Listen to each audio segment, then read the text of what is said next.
Insomnia is next in the Nolan list that we're going through. This film follows a detective, played extremely well by Al Pacino, who's been moved to a town in Alaska to sort of look at a case involving, a murdered girl. Now this film looks great, the cinematography is really, really good. It's obviously taken advantage of the great Alaskan sort of landscapes. You've got some really cool shots involving like mountains, forests, like timber yards, all this sort of stuff. So they take advantage of the setting. The camera work was good as well, and even close-up shots involving two characters. It felt different. I haven't really seen close-up camera work like this. The cuts were kind of frequent in dialogue scenes, and the angles would change a lot. It wasn't necessarily just shot, reverse shot constantly. You get some different sort of perspectives, and I liked that. I thought it was good. It kind of gave it a different feel. The editing was a little bit choppy though at times, especially in sort of action sequences, fight scenes. It was like it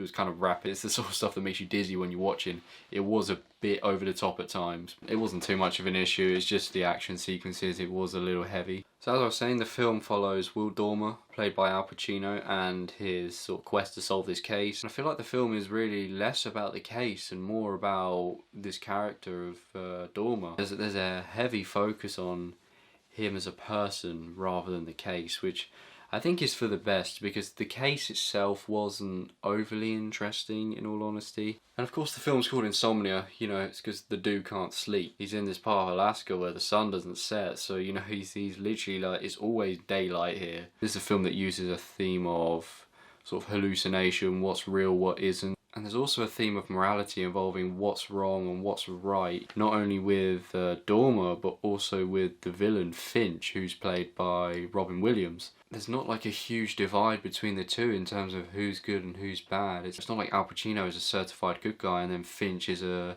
certified villain or anything like that. The film plays on the fact that these two maybe aren't so different, they're just on different sides of the law. And these two have quite a unique relationship. They play off each other well.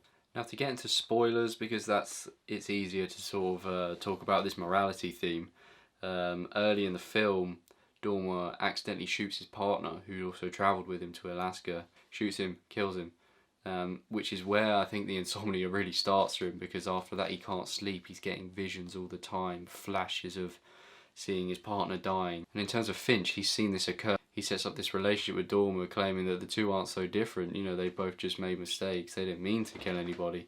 And that's where you get this unique relationship that I said they had. Now, despite the film setting up a theme of hallucination and what's real and what isn't, it doesn't actually make it a major factor when it comes to the climax of the film, which was actually a pleasant surprise, because when you see that's going to be the case, you sort of think you're going to get a strange ending where you're left wondering, oh, what happened? Was it real? Blah blah blah. What was real throughout the whole film?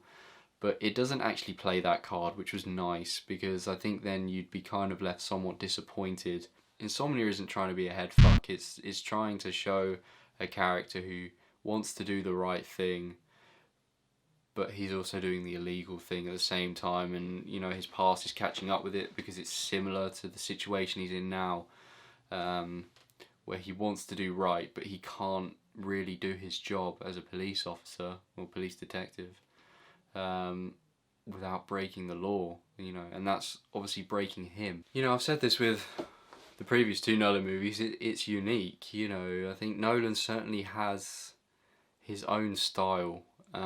It's not necessarily as noticeable and bold as, say, Scorsese or Tarantino, but the films themselves are unique. With this film and his other ones, you can't tell where it's going to end up, and that's nice. You don't want anything too predictable, and this film's fresh. A lot of detective movies, they focus more on the case rather than the characters, but this certainly focuses more on the characters, which is nice, because that's what makes the movie, in a sense. You need a standout character. You need someone you want to root for, and they got the perfect man for the job with Al Pacino. He's a living legend.